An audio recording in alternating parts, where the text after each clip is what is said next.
Okay, so this is the beginning of a brand new spark of passion where it's almost like coming to life, the birthing process, the process of creating something, making something happen and becoming real. Okay, so I feel like it's the beginning of something. Somebody is stirring these feelings within you. And this is the shyness that I was mentioning. What do I do in this situation? I feel weak in the knees. I feel a little bit uncomfortable. I feel a little bit out of my element. This is like questioning our lovability, questioning, does the other person feel the same way? Am I showing too much on my facial expressions? Can they look at me and know how I feel about them? Should I hide it? So you have a lot of these just questions churning in your head, okay? And a lot of it has to do with the other person. The energy of the other person is the Emperor. This is somebody who is, I feel, a lot older than you, so there might be a significant age difference. I also feel that you are really missing this person. There's probably distance, either emotional distance or geographical distance. Okay, it seems like they're in, two different lands. Okay, and the Two of Wands is usually long distance relationships. This is somebody who is very, very, very intelligent, and they can be male or female. The cards are not gender specific, but someone who's very regal, probably very attractive, very good looking, the classic beauty, like they could be classically handsome, classically beautiful. It's somebody that most people would consider very attractive. And I feel like this is somebody who is they're not in their emotions. They're very rational. The Emperor is somebody that thinks with his head. He thinks very, very logically. He's very intelligent. He's very good at problem solving, at delegating, at leading people, and he's very, very courageous. So this is somebody who is a creative thinker. They think outside the box. They solve problems. They don't mind getting their hands dirty. They have a lot of admirable qualities, but I feel like there is a lot of physical attraction associated with this person. Because Sagittarius, especially if you are dating men in particular, Sagittarius who are dating men, you could be male or female. Sagittarius is a very masculine sign. So for Sagittarius women, you're a very masculine sign. And when it comes to the people that you are interested in or attracted to, you need somebody that can kind of know how to handle you. You need somebody who is classically very, very masculine. And I feel like this is the epitome of it. Okay, this is somebody who's externally and internally very strong, very certain, very sure of him or herself.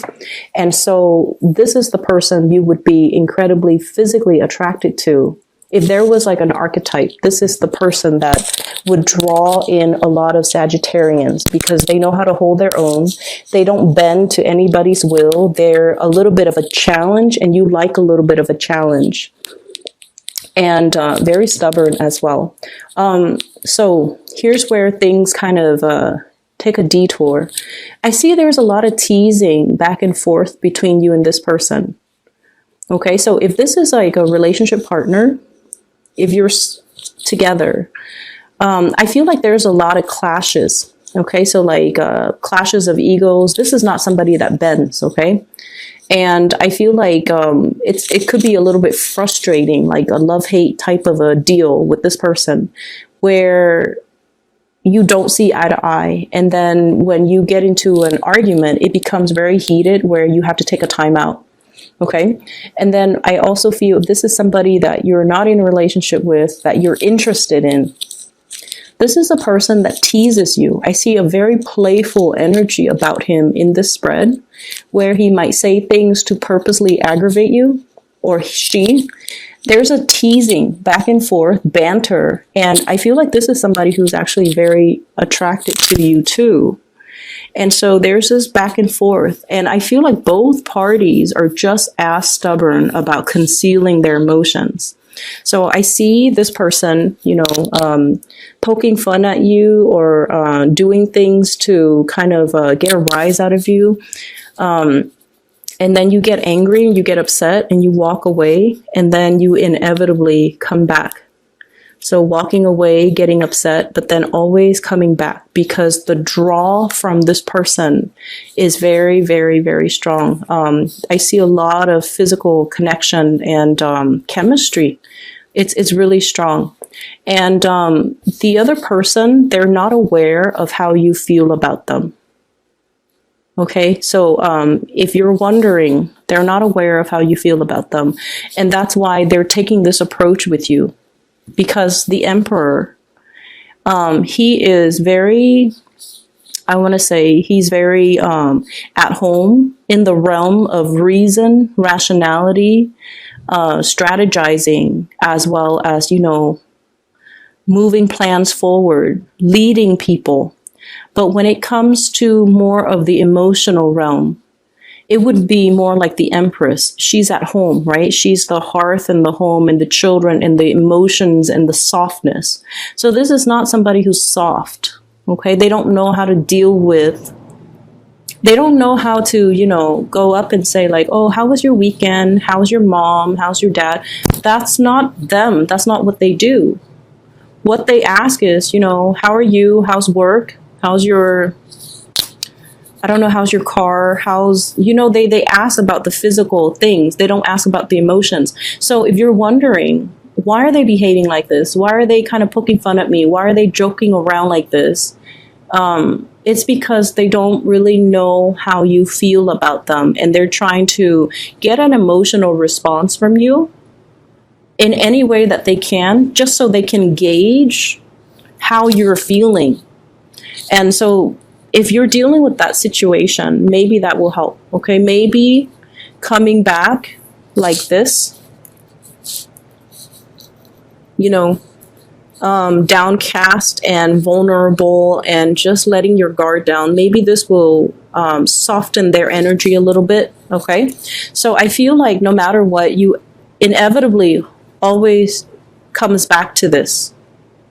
And because of it, I would say that I feel it's a really strong pull from this person.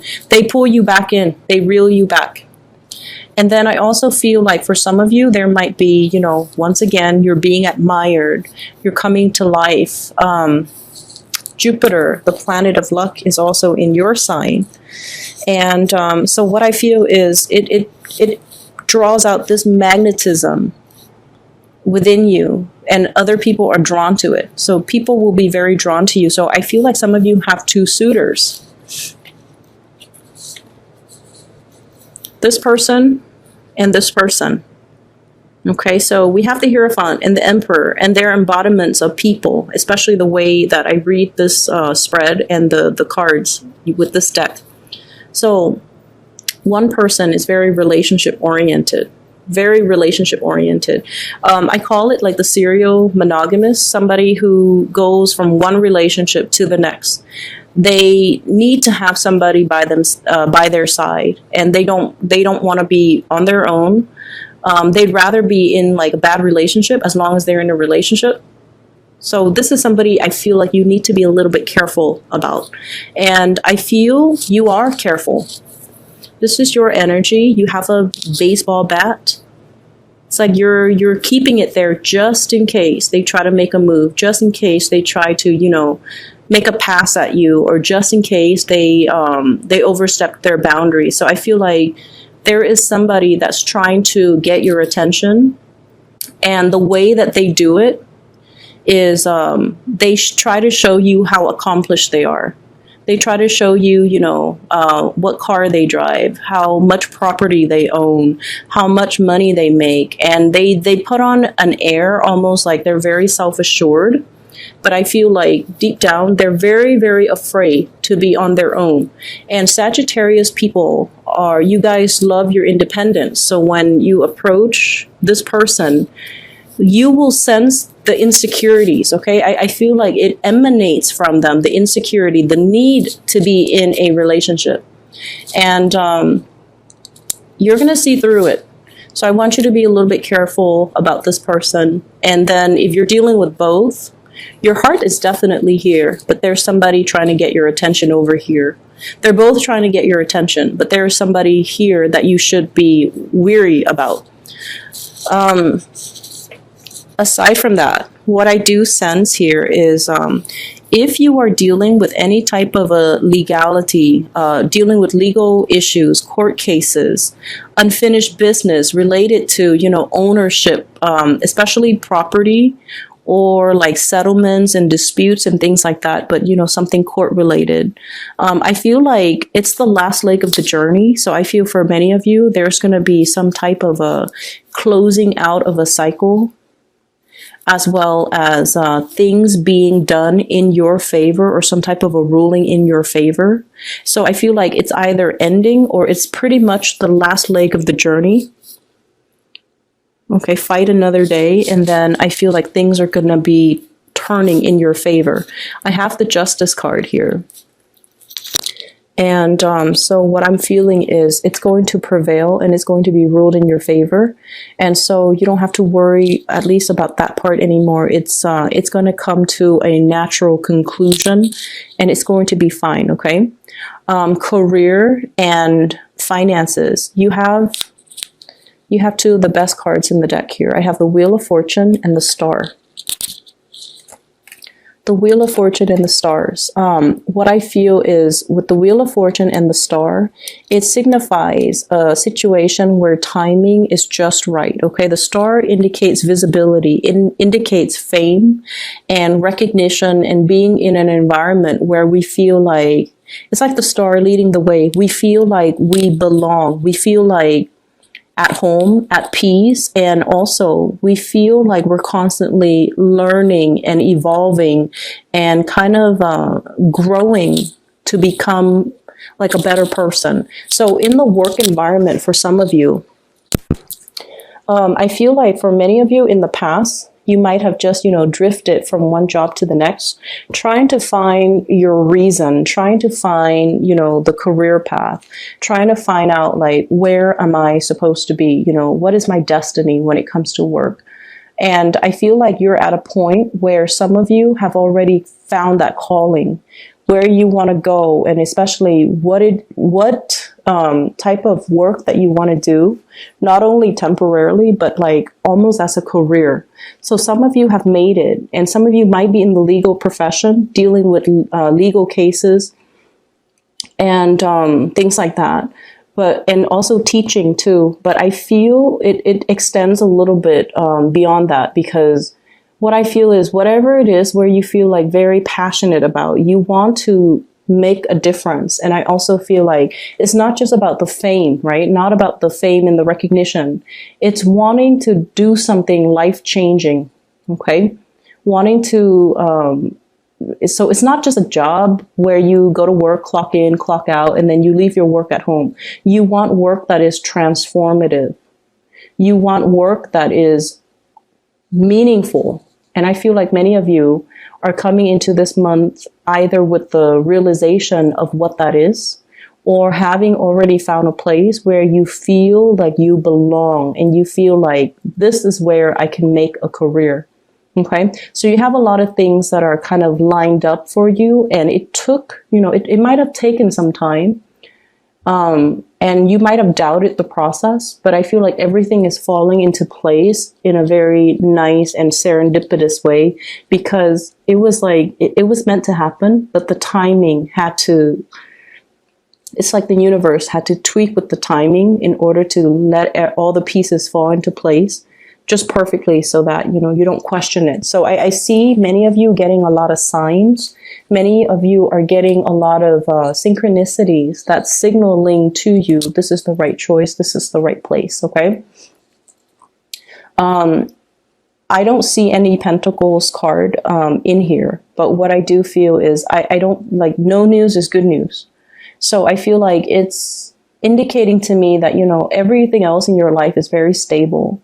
The only thing that popped up is, this one relationship that has you very, very weak in the knees, and you don't really know what to do, because I see this shyness, this reservation coming from you, not knowing what to do, feeling a little bit unsettled by the other person, and feeling like the other person is so,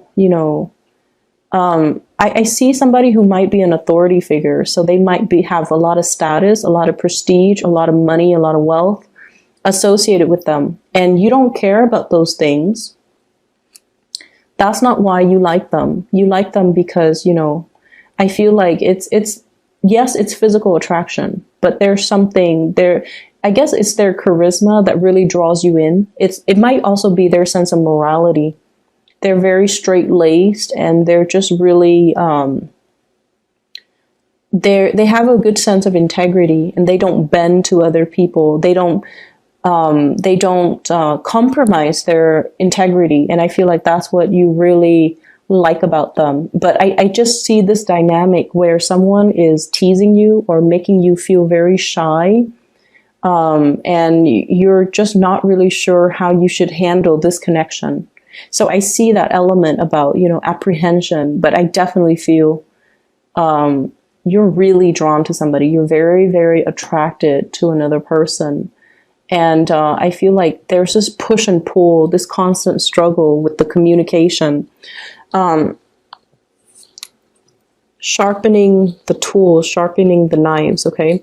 The knives, the swords, they deal with communication. So I feel like you kind of have to roll with the punches, and you have to, you know, keep your wits about you, and make some witty comments, have some comebacks that are ready, because I feel like this is somebody that has a little bit of a teasing energy about them, because they're trying to get you to lighten up. They might feel that you're a little bit too serious. Yeah, I think like they feel like you're a little bit too serious. They feel like you're doing things the hard way rather than the smart way. They see you as someone who's very hardworking, and they're like, there's a better way to do this. So I feel like this will straighten itself out if you soften your energy a little bit. If you're not so much of a workaholic, if you take the time to, you know, banter and have lighthearted conversations, okay? Don't read too much in between the lines with this person, because I feel like he or she is trying to, they're trying to get a rise out of you. I don't feel like it's in a bad way, but they're not taking themselves too seriously at this point. And so if you read in between the lines, it's going to drive you nuts, and it's going to make you feel a lot more uncertain. They just want to know how you feel. And so, you know, show them how you feel.